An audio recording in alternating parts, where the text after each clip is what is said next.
Sir ఇప్పుడు thyroid గురించి మాట్లాడదాం సార్. జనరల్గా థైరాయిడ్ అనేది ఇప్పుడు ప్రెసెంట్ 10 మందిలో మినిమం 8 మందికి థైరాయిడ్ ఉంటుంది. అంటే మీరు కూడా మీ దగ్గరకు వచ్చే పేషెంట్స్ని చూస్తూనే ఉంటుంటారు. థైరాయిడ్ కోసం మనం ఎటువంటి జాగ్రత్తలు తీసుకోవాలి సార్? జాగ్రత్తలు అన్నికంటేనమ్మా థైరాయిడ్ మీద అసలు అండర్స్టాండింగ్ ఉన్నది చాలా తక్కువ అమ్మా. ఓకే. ఎందుకంటే థైరాయిడ్లో 2 రకాలు ఉంటాయమ్మా. ఒకటి హషిమోటో అంటారు. హషిమోటో థైరాయిడ్ అనేది ఆటోఇమ్యూన్ థైరాయిడ్ అమ్మా. అది ఉందా లేదో తెలుసుకోవాలంటే మీరు యాంటీ టీపీఓ యాంటీబాడీస్ అని ఒక టెస్ట్ ఉంటుందమ్మా. ఆ 2 రకాల టెస్ట్ చేయించుకుంటే ఆ 2 రకాల బ్యాక్టీరియా కనుక మీ బాడీలో ఉంటే మీకు హషిమోటో అమ్మా. హషిమోటో థైరాయిడ్ వల్ల ఏమవుతుందంటే మీరు మెంటల్గా అప్సెట్ అవ్వడం, లేకపోతే మీ యొక్క కాన్సన్ట్రేషన్ దేని మీద లేకపోవడం, తర్వాత భయపడటం, సూసైడ్ అటెంప్ట్ కూడా చేస్తారమ్మా చాలామంది హషిమోటో ఉన్నవాళ్ళు. అంత ఇబ్బంది పెడుతుంది హషిమోటో థైరాయిడ్ అనేది. నార్మల్ థైరాయిడ్ కూడా ఉందమ్మా. ఇందులో మళ్ళీ ఒకటి ఒళ్ళు పెరిగిపోతారు, హైపోథైరాయిడ్ హైపర్ 2 ఉంటాయమ్మా. ఒకటేమో సన్నబడిపోతారు, ఒకటేమో లావ్ అవుతారు. హైపర్ అలా అనమాట. అంటే టోటల్గా 3 రకాలమ్మా. ఇది అన్నిటికీ కూడా మనం తీసుకునే ఆహారం వల్లే ప్రాబ్లమ్స్ వస్తాయమ్మా. ఎందుకంటే సపోజు అయోడిన్ సాల్ట్ ఉంది. ఇదివరకు చాలామంది డాక్టర్లు కూడా దీని గురించి చెప్పారు. అయోడిన్ సాల్ట్ అనేది అయోడిన్ సరిపడి ఉన్నవాళ్ళు అది తినకూడదమ్మా.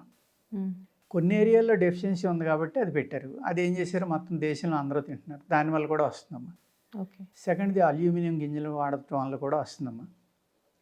టెఫ్లాన్ ఈ పాత్రలు మనం ఏవైతే వాడుతున్నామో దానివల్ల వస్తుంది. రిఫైన్డ్ ఆయిల్స్ వల్ల వస్తుంది. అలాగే మనం ఈ పురుగు మందులు ఎరువులు కొట్టిన ఆహారం తినటం వల్ల కూడా వస్తుందమ్మా. కానీ అందరూ తినేవి అవే కదా సార్, అందరికీ రాదు కదమ్మా. అవి మార్చుకోవాలి. అట్లీస్ట్ మనం మార్చుకోవాలి. ఏది టెఫ్లాన్ పాత్రలు మార్చుకోవడం, అల్యూమినియం వాడడం మార్చేయటం, మైక్రో ఓవెన్స్ మానేయడం, ఇలాంటివి కొన్ని చేయొచ్చమ్మా. అయోడిన్ ఉప్పు మానేయడం, రిఫైన్డ్ ఆయిల్ మానేసి గానుగ దగ్గర తెచ్చుకోవచ్చు కదా మీరు. అదేవిధంగా ఈ గోధుమ మైదా ఆహారం అనేది ఎక్కువ తింటున్నారమ్మా. దాంట్లో గ్లూటెన్ ఉండటం వల్ల కూడా ఈ థైరాయిడ్ రావడానికి అది కూడా ఒక కారణం అండి. కానీ థైరాయిడ్ వచ్చిన వాళ్ళని డాక్టర్స్ దగ్గరికి వెళ్తే రోజు నైట్ టైం 2 చపాతీ తినండి అని చెప్పేసి చెప్తారు. అది గ్లూటెన్ ఉన్న ఫుడ్ తినడం వల్ల థైరాయిడ్ ఎక్కువైపోతుందండి. ఓకే. 100%. అది ప్లస్ క్యాబేజీ, కాలీఫ్లవర్ అమ్మ, అవి కూడా తినకూడదు థైరాయిడ్ ఉన్నవాళ్ళు. ఓకే. మీకు మంచి ఆహారం తినాలి అంటే ఎక్కువ పచ్చి కొబ్బరి తినాలమ్మా.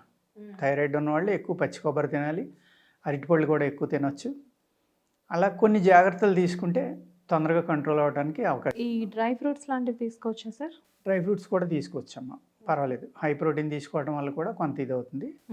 అదేవిధంగా మన బాడీని డీటాక్స్ చేసుకోవడం అనేది చాలా ఇంపార్టెంట్ అమ్మ ఇందులో. ఓకే. ఏ విధంగా?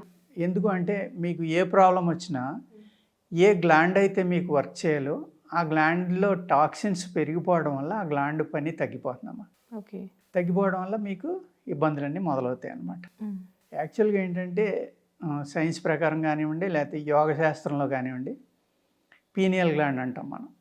పీనియల్ గ్లాండే ఆజ్ఞా చక్రం అంటారు యోగాలో. దాని నుంచి మళ్ళీ పిట్యూటరీకి వస్తుంది సిగ్నల్. పిట్యూటరీ థైరాయిడ్కి ఇస్తుంది సిగ్నల్. థైరాయిడ్ మన శరీరానికి సిగ్నల్స్ పంపిస్తుందమ్మా. ఇంత మెకానిజం ఉంది దాని వెనకాల. ఆ థైరాయిడ్ గ్లాండ్ అనేది పనిచేయకపోవడం వల్ల అనేక రకాలైన ఇబ్బందులు వస్తాయి అన్నమాట మనకి. అందుకే ఏం చేయాలంటే దాన్ని పని చేయించాలంటే వైబ్రేషన్ వల్ల కూడా కొంత పని చేయొచ్చమ్మా. వైబ్రేషన్ మీరు బోర్లంగా పడుకున్నామా, ముందరికి మోక చేతులు పరుపు మీద అని ఇలా గడ్డం కింద పెట్టుకుని హమ్మింగ్. ఓకే. ఆన్ చేయాలమ్మా. అది ఇక్కడి నుంచి రావాలి వైబ్రేషన్, కంఠం నుంచి. ఓకే. అది 5 సెట్స్ అన్నమాట. ఒక సెట్ 5, 7, 6 తీసుకుని మీ ఓపికను బట్టి అటువంటి సెట్స్ రోజు 2-3 సార్లు చేసుకోవాలి. ఒక 5 సెట్లు 4 సెట్లు. అంటే ఒకటే టైంలో చేసుకోవాలా, లేకపోతే రోజు మొత్తంలో ఎప్పుడైనా చేసుకోవచ్చా సార్? ఎప్పుడైనా చేసుకోవచ్చు. ఒక సెట్ మార్నింగ్ చేసి ఒక సెట్ ఆఫ్టర్నూన్ చేసి ఎప్పుడైనా చేసుకోవచ్చు. ఓకే. కానీ మీరు చేసినప్పుడు అట్లీస్ట్ ఒక 3 సెట్లు అయినా చేస్తే బాగుంటుందండి. దానివల్ల కూడా మీకు అక్కడ ఆ వైబ్రేషన్ వల్ల, ఆ శబ్ద తరంగాల వల్ల కొంత అది మెత్తబడుతుందమ్మా. గ్లాండ్ అనేది మెత్తబడడం, దాంట్లో ఏమన్నా టాక్సిన్స్ ఉంటే బయటికి రావడం జరుగుతుంది. అదేవిధంగా ఆవాల నూనె అమ్మ, తెల్ల ఆవాల నూనె, మామూలు ఆవ నూనె కాకుండా తెల్ల ఆవాలది, వైట్ మస్టర్డ్ అంటారు. వాటి ఆయిల్ కూడా రోజు అక్కడ మద్దన చేసి మీరు నైట్ పడుకుంటే కూడా కొంత రిజల్ట్ వస్తుందండి. ఓకే. అంటే పెరగకుండా ఉంటుంది అట్లీస్ట్ మీకు. అలా కాకుండా ఇంటర్నల్ మెడిసిన్స్ కొన్ని ఉంటాయమ్మా, అవి వాడుకుంటే కూడా మీకు ఈ బయటపడవచ్చు. డెఫినెట్గా మీకు 100కి ఒక 60-70 మంది వరకు మనం పూర్తిగా తగ్గించవచ్చమ్మా. మిగిలిన వాళ్ళు ఏంటంటే ఏదో ఒక ట్యాబ్లెట్ ఏదో ఒకటి కొన్నాళ్ళు ఒక 6 నెలలు సంవత్సరం కంటిన్యూ చేసుకుంటే దాని నుంచి బయటపడటానికి మెయిన్ ఇందులో ఏంటంటే ఆహారంలో జాగ్రత్త అమ్మా. నేను చెప్పిన పదార్థాలు తినకుండా, గ్లూటెన్ ఫుడ్ తినకూడదు, క్యాబేజీ క్యాలీఫ్లవర్ కూడా తినకుండా ఉంటే మంచిదమ్మా. థైరాయిడ్ వచ్చిన తర్వాత షుగర్ రావడానికి చాలా ఎక్కువ ఛాన్సెస్ ఉన్నాయి అంటారు, అది ఎంతవరకు నిజం సార్? నిజమేనమ్మా. ఎందుకంటే థైరాయిడ్ గ్లాండే మన బాడీని నియంత్రిస్తుందండి. ఎందుకంటే మన బాడీలో ఏది ఎంత తీసుకోవాలి, ఏ గ్లాండ్ని ఎంత రిలీజ్ చేయాలి, మనకు కావాల్సిన ఫ్లూయిడ్స్ రిలీజ్ చేస్తాయి కదమ్మా మన బాడీలో ఉన్న గ్లాండ్స్. ఎస్. ఏ గ్లాండ్ ఎంత పని చేయాలనేది నియంత్రించేది థైరాయిడ్ అండి. అందుచేత ఆ థైరాయిడ్ అనేది చాలా ఇంపార్టెంట్ అమ్మా. ఓకే. దాన్ని అశ్రద్ధ చేయకూడదు. ఈవెన్ ఈ శుక్రం స్పెర్మ్ అనేది కూడా ఎంత రిలీజ్ చేయాలనేది థైరాయిడ్ గ్లాండ్ నియంత్రిస్తుందండి. ఓ, చాలా అమ్మా. అందుకేనా సార్ థైరాయిడ్ ఉన్న వాళ్ళకి పిల్లల గురించి కూడా జాగ్రత్త తీసుకోమంటారు. ఎందుకు అంటే హై థైరాయిడ్ ఉన్న వాళ్ళు ఏంటంటే రేపొద్దున పిల్లలకి అంగవైకల్యం తోటి పుట్టచ్చు, లేకపోతే ఇబ్బంది ఉండొచ్చు, లేకపోతే తెలివి తక్కువగా పుట్టచ్చు, ఇలాంటి సైడ్ ఎఫెక్ట్లు అన్నీ వస్తాయి. కాబట్టి థైరాయిడ్ అనేది మీరు నార్మల్ చేసుకుని అవసరమైతే హై డోస్ ఇచ్చి అది బిలో రేంజ్కి వచ్చిన తర్వాతే మీరు కన్సీవ్ కోసం ట్రై చేయమని డాక్టర్స్ చెప్తారమ్మా. అది కూడా ఉంటుంది.